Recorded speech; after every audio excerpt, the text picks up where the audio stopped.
je les ai rencontrés. Je vous connaissais pas, bien sûr. Puis là, comme toi, tu me connaissais pas, on est devenus amis tout de suite. Puis là, je vous ai vu évoluer à travers la musique. Puis après ça, vous êtes devenus des gens des réseaux sociaux, beaucoup influenceurs. Puis entrepreneur de différentes façons, mais vous l'avez tout le temps été parce que dans votre musique, vous n'avez pas été aidé par personne. Personne. Sweet fuck all, là. Sweet fuck all, non, c'est vrai. Ouais. On se retrouvait là-dedans parce que, tu sais, toi moi, aussi, j'étais. t'étais pareil. Ouais, moi, j'avais pas d'aide pantoute dans mon entreprise. Il fallait que je la monte tout seul. Moi, c'est ça que je voyais, tu sais, quand on s'est rencontrés, en fait, puis je le contais beaucoup aux gens, c'est que derrière la vedette porno que t'étais, je voyais comme tu es un entrepreneur, puis tu faisais plein de choses. Puis moi, je trouvais que c'était pareil. Puis c'est ça que j'aimais. C'est la même chose que tu as dit. C'est ça que j'aimais. Puis c'était cool, là. Tu faisais t'étais la feature dans des bars de danseuses. Elle s'est organisée son affaire. Tu sais, c'était cool. Puis là, t'avais fait C'est quoi? Tu faisais C'est quoi? Puis c'était hot. On a fait une toune ensemble. Je sais pas si le public le sait, là. Ben ouais, c'est ça. Par la suite, quand on s'est rencontrés, ils nous ont invités tout de suite à aller dans le studio avec vous autres. Puis il avait écrit une toune sur moi. Ouais. Puis j'ai fait comme des back vocals. Ouais. Qui n'étaient pas grand-chose, des back vocals. C'était tu sais, avec une voix de moi, là. Une voix de moi, une voix de truckeuse. Mais c'est ça. Puis moi, ce qui m'a étonné, c'est à C'est quoi, là? Quand tu faisais ton émission, t'étais... Hey, t'étais... Tu dépassais toujours les limites. Puis, asti, man... Tu m'étonnes. Non. Puis, combien de temps t'as fait à C'est quoi? Une couple de saisons. 2-3 saisons? C'est ça, une couple de saisons. Puis, écoute, on essayait tout le temps d'aller plus loin. Puis, c'est ce qu'on va faire ici au Monde de Tangerine aussi. Puis, je suis bien contente de t'avoir avec nous, mais je pense qu'on se retrouve là-dessus. On a un lien parce que vous autres, vous avez toujours été des gens qui vont plus loin. Malade. D'ailleurs, oui, exact. En musique, ben là, déjà là, en faisant une toune avec moi, vous avez déjà choqué. On avait fait une vidéo pour 500$. Ouais, genre. Avec Vito, je me rappelle, une petite limo. C'était drôle. On a eu une belle journée, cette journée-là. Ouais. Puis ça avait choqué un peu. Quand même, ça avait passé à Musique Plus. Quand même. Sans même d'aide. C'est vrai, je me souviens. Elle avait pas mal passé à Musique Plus. J'avais oublié qu'il avait fait jouer. Musique Plus ont quand même fait jouer pas mal de nos clips. C'était surprenant. Ouais, surprenant. Puis... Après ça, vous avez... Par la suite, là, j'ai été surpris de vos idées créatives pour aller vous faire connaître.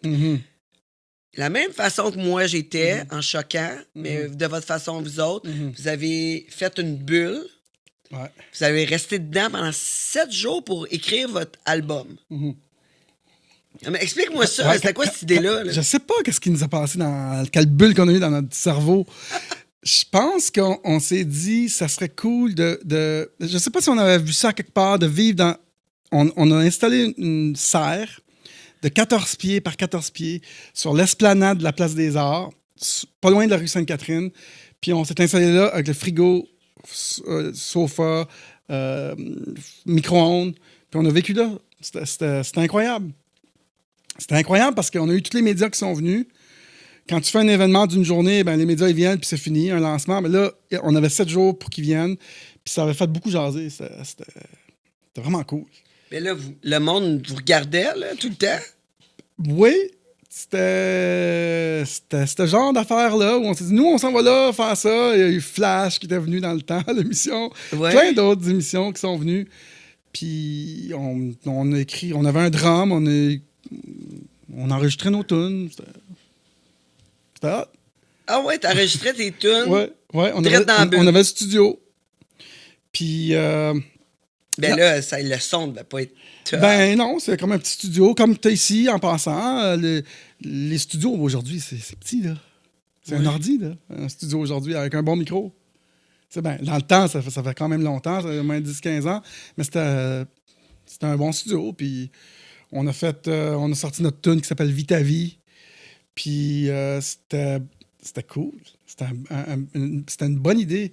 D'ailleurs, j'aimerais ça la refaire, cette idée-là, pour promouvoir d'autres idées différentes, plus politiques, là. Sur le gazon des Nations Unies ou quelque chose. Là, on va sûrement le refaire un jour. Là. Si on a le temps d'en parler, on en parlera. Mais c'est sûr, parce que non, mais c'est sûr qu'on a le temps. Là. Ouais, non. J'ai tout mon temps. Je sais que t'as beaucoup de choses à dire parce que ta carrière a évolué tellement qu'à cette heure, t'es rendu... On te surnomme un conspirationniste. Ouais. Fait que, ça a évolué de la musique à avoir autant d'opinions. Ouais. Mais toujours sur le choc, un peu. Fait que je retrouve là-dedans. Je pense que, vous avez toujours été différents. C'est drôle. Je sais pas qu'est-ce qui choque tellement. C'est peut-être la façon que... je sais pas pourquoi que les gens trouvent que on dit nos idées, puis je sais pas pourquoi ça choque tant que ça, mais on dirait que parce que vous le dites. Les autres le disent pas. Bon, c'est juste ça.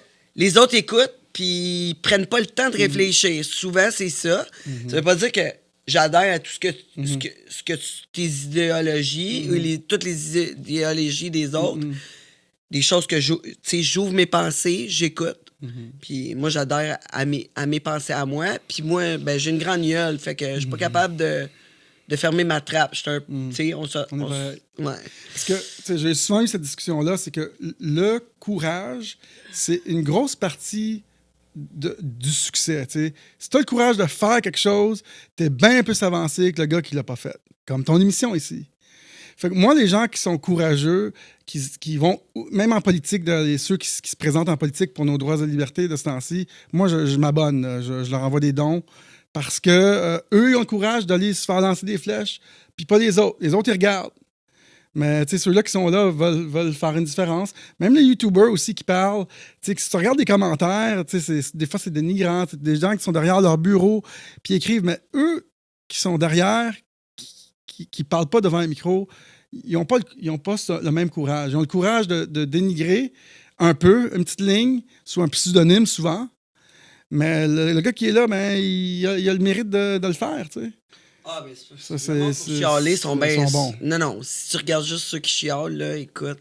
C'est pour ça que quand on fait quelque chose, comme quand tu fais quelque chose, tu sais, souvent, le monde dit « Ouais, mais tu te fais bâcher. Ouais. Ça fait partie du deal. Quand tu parles, les gens chialent. Fait que t'es là chialer, puis tu regardes pas ce qu'ils disent, puis tu fais ton affaire. Fait que moi, c'est ça qui s'est passé dans les dernières années. Moi, je me suis dit, si je peux être utile à faire évoluer la pensée collective, je vais le faire, puis je m'en fous ce que le monde dise. I don't give a fuck. Parce que ta musique, je veux dire, elle pognait pas partout. Vous aviez de la misère à rentrer à radio, tout, mais vous aviez quand même beaucoup de fans. Tellement que vous avez été capable de louer l'Étoile à plusieurs reprises, puis la remplir. Oui, l'Étoile. En fait, on a fait toutes les villes du Québec. On a autoproduit notre show dans toutes les villes du Québec. C'est quelque chose, ça. Puis dans le temps, là, c'était pas comme maintenant, là. C'était pas genre tu mets 200$ sur Facebook, là, puis tout le monde le sait, là. Non. C'était pas ça. C'était flyers, des posters. Moi, le monde, ils comprennent pas ça. Quand j'ai commencé à travailler, faire des spectacles, tout le kit, écoute, fallait que... Tu faisais ta promotion. Fallait que je fasse ma propre promotion, un flyer à la fois, une carte d'affaires à la fois. Hey, salut, moi, c'est Tangerine. Check mon site. Ça marche. Ça marche encore. Ça marche encore aujourd'hui. Oui, ça marche. Mais on a en plus les réseaux sociaux. C'est ça, exactement. Fait que, tu sais, ça va grandement plus vite. Mais vous autres, vous avez fait ça. Ouais. Puis on achetait des panneaux sur le pont Champlain. Oui, c'est ça. Par la suite, vous avez fait ça. On était fous. Ça a été une idée de génie. Ils ont acheté un panneau, OK, un gros billboard avec un onde de radio. Puis avec votre tune 96.3. Ouais, ben un moment donné, je l'avais vu, puis je l'avais mis justement. Hey, j'étais tellement impressionné de ça. Comment ça coûte une affaire de même? Un gros panneau, un gros billboard, habituellement, c'est pas mal 10 000 $ pour 28 jours dans ces eaux-là. OK. Dans ces eaux-là. Surtout à ce place-là, là, c'est Ouais, un endroit incroyable. là. Ouais, Juste à côté du pont Champlain, c'est ça? C'est dans ces eaux-là. C'est pas mal dans les 10 000. Il faut que tu fasses imprimer la toile. Ça coûte cher, là, la publicité. Ça, c'est de la publicité impact. C'est gros, puis c'est 30 000 véhicules par jour qui passent par le pont. Fait que, mais on l'a repris 2 fois, je pense, ce panneau-là, pour promouvoir nos shows. Puis, c'est un gros investissement, là. ouais, tu sais, puis des fois, j'ai eu d'autres bulles à mon cerveau. Plus tard, avec mon frère, je disais, hey, on devrait relouer le panneau, tu sais, durant la pandémie. Je disais, on devrait louer le panneau puis faire comme un autre coup d'éclat, genre, tu sais, pour comme. Mais tu sais, là, on est rendu un petit peu plus rusé côté business, parce que, tu sais, quand tu dépenses 10 000, si ça revient pas, ben, t'es dans moins de 10 000, là. Tu sais, même si ça revenait de plein d'autres façons, parce que ta notoriété augmente, puis tout augmente, idéalement, c'est que tu mets 10 000, puis il en revient à 15 ou 12 ou 17. Ouais. pas 5, tu sais. mais toi, c'est pas ton fort, ça. Non, mais je veux dire... Toi, tu dépenses, puis Eric lui collecte. C'est ça. Mais tu sais, dans le sens que... C'est pour ça qu'Eric n'est pas ici, lui, il collecte. Ouais, c'est ça, il est en train de collecter. Non, mais... c'est parce que souvent, tu sais, nous, on va partir avec l'idée, hey, ce serait le fun. Je sais pas, durant la pandémie, on voulait faire quelque chose de coup de poing, là. Je veux dire, on prend un panneau, puis on parle des médias qui sont dans le champ, puis que nous, on est un nouveau média. Je sais pas, avec notre chaîne, je pense, on voulait faire ça. Ouais, puis mais t'as réussi anyway. Ouais, on parlait ça. de toi au là. bye-bye, là. Tu sais, non, mais tu sais, c'est comme Sucker Punch, pas rien qu'à peu près. C'est comme, ouais... Puis, vous voulez pas de moi, mais check bien ça, vous allez rire de moi pareil. Ouais. Ben, le monde, ce qu'ils réalise pas, ceux qui sont à l'extérieur du show business, qui ont peur, qui ont pas le courage de parler, ils réalisent pas que quand quelqu'un parle de toi, même s'il rit de toi, c'est par intérêt envers toi. Oui, parce que ça t'a dérangé, t'as fait de quoi? T'as fait sinon, une différence? Je veux dire, t'existerais même pas dans leur conscience. C'est ça. Fait que, tu sais, moi, je me dis... Tu veux parler de moi, Infoman, tu veux parler de moi? Parle de moi à tous les semaines. Pas juste une fois, là. À tous les jours. Là, on va être content. Pas juste une fois pour faire une blague, c'est pas assez. Fait que c'est ça. Mais en show business, les gens comprennent pas. C'est que dès qu'ils parlent de toi, t'as déjà gagné. T'as gagné t'as pas gagné la guerre, mais t'as gagné la bataille. Ouais. Sinon, tu serais personne pour eux. Je suis complètement d'accord. Ouais. T'as tout le temps réussi, là. Quand vous êtes allé au Dragon, vous êtes allé au Dragon, mais toi, on s'est chicané, je pense. Oui, toi, t'as fait comme... Je sais pas pourquoi on s'est chicané, parce que leur question était pas pertinente. C'était comme, je me sentais devant une classe genre de 3e année en business. Chris, posez-moi des bonnes questions, là. Puis là, c'est comme... Ils faisaient juste leur show. Ta gueule, esti! Puis, fait que... Bon, c'est quoi tu leur as dit? Vous autres, de toute façon, vous cherchez... Parce que vous aviez une application de stationnement, c'est ça? Ouais, il y a le Airbnb, qui est la location d'appartements. Puis nous, on avait fait une application pour la location de stationnement, qui s'appelait Area Parking. Puis là, on s'est dit, on va aller au Dragon. Ouais.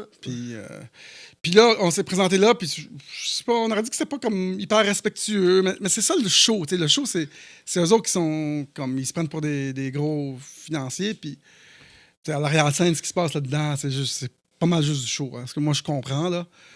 Il y en a là-dedans qui ils ont de l'argent, puis tout ça, mais bref. Puis là, on dirait que c'était pas des vraies bonnes questions, puis là, ils font comme si ton idée n'était pas bonne, puis là, non, moi, j'investis pas, ouais. OK, mais... En tout cas, je pense qu'on a rétorqué, on a fait comme... Mais toi, tu y as dit... Je pense... J'ai cru comprendre... Il y avait Gilbert Rozon, qui est plus là. Il y avait... qui est disparu. Il y avait l'autre, là, qui a fait faillite, Caroline Néron. Regarde, hein? Ils sont où, eux autres? Où sont-ils aujourd'hui? Le monde est